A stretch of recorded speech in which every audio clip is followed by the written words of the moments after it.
నీ పాదం మీద పుట్టుమచ్చనైపోతా సెల్లెంయా సెల్లెంయా. ఏమే అర్జునుడి గంట ద్రౌపది అంటే చెల్లెలంట పవన్ చెప్తున్నాడు. ఏమి తెలియదు అర్జునుడికి ద్రౌపది ఏమవుద్దో కూడా తెలియదు. అమ్మా అతనికి అసలు ఏం తెలియదమ్మా, నిజమే. కానీ నీకు అన్నీ తెలుసు, నువ్వు భలే చెప్తున్నావు నాకు అన్నీ. తూ చా తప్పకుండా నేను చెప్పి పాటిస్తే బాగుపడుతుంది నీ జీవితం. అమ్మా ఏంటి తూచా తప్పకుండా అంటే ఏంటి?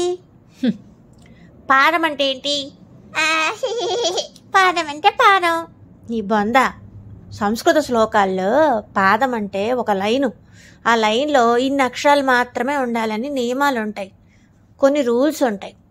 కానీ ఒక్కోసారి ఇప్పుడు ఈ లైన్లో 10 పదాలు పక్కన పెడితే 10 అక్షరాలు ఉండకుండా 8 అక్షరాలే ఉన్నాయనుకో, ఇంకో 2 అక్షరాలు ఉండాలి కదా యాజ్ పర్ రూల్. ఇంకో 2 అక్షరాలు లేని పక్షంలో తూ చా హి హి అంటావు చూడు నువ్వు. హీ వై, తూ చా హీ వైలు యాడ్ చేస్తారు, స్చ స్చ స్చ అట్లా.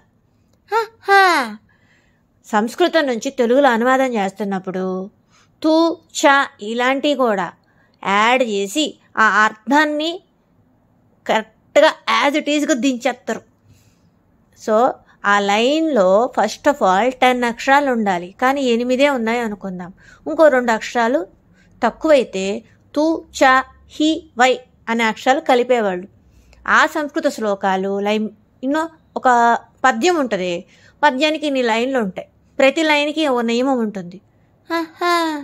ఆ నియమం ఏంటి? ఫర్ ఎగ్జాంపుల్ ఈ పాదంలో ఈ లైన్లో 10 అక్షరాలు ఉండాలి, 2 అక్షరాలు తగ్గాయి అంటే తూ చా హీ వై అనేవి జోడిస్తారు.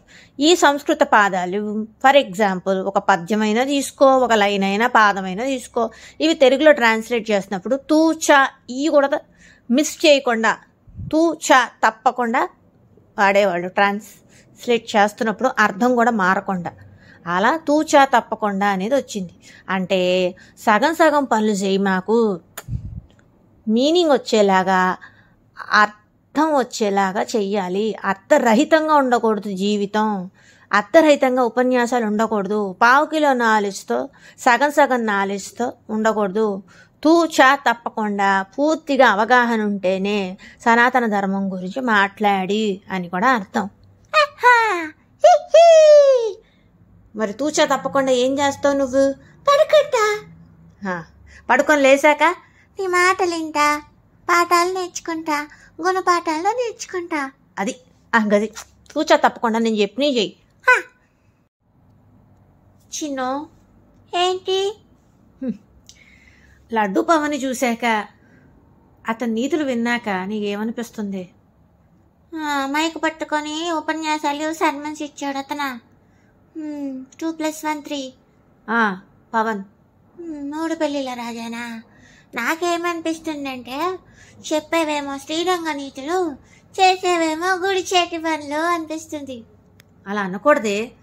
ఏంటి అనకూడదు? గుడి చేటి పనులు అనకూడదు. చెప్పేవేమో శ్రీరంగ నీతులు, చేసేవేమో tick tick tick tick tick అనాలి. అదేంటి? చుక్కలు పెట్టుకుంటే వెళ్ళాలా, లేకపోతే కాపీరైట్ ఇష్యూస్ వస్తున్నాయి ఉన్నదన్నట్టు చెప్తే. అవునమ్మా అర్థమైంది, కానీ చెప్పేవేమో శ్రీరంగ నీతులు, చేసేవేమో గుడి చేటి పనులని ఎందుకు వచ్చిన పేరు? గుడిలో చేటీలు ఉండేవాళ్ళు. చేటీ అంటే ఎవరి? ఏమన్నా నాకేం తెలుసు? దేవుడి సేవ కోసం ఉన్న అమ్మాయిలు, పెళ్ళిగాని అమ్మాయిలు. సో గుడిలో చేటీలు ఉండేవాళ్ళు. తర్వాత కాలక్రమేణా వాళ్ళని వాడుకోవటం జరిగింది. అంటే చిన్నపిల్లల్ని కూడా అని చూడకుండా, కనికరం లేకుండా గుడిలోని చేటీల చేత కొన్ని పనులు చేపించేవాళ్ళు, చేటీలకు ఇష్టం లేకపోయినా. కానీ శ్రీరంగం అనే ప్లేస్లో, శ్రీరంగంలో ఏమవ్వాలి? నీతిగా నిజాయితీగా ఉండాలి. అది ఆ గది. చెప్పేవేమో శ్రీరంగంలో నీతులు, చేసేవేమో అక్కడ గుడి చేటి పనులు. ఆహా, అయితే పవన్కి సూట్ అవుతుంది ఇది. అదే చెప్పేవేమో శ్రీరంగ నీతులు, చేసేవేమో గుడి చేటి పనులు.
Ayo.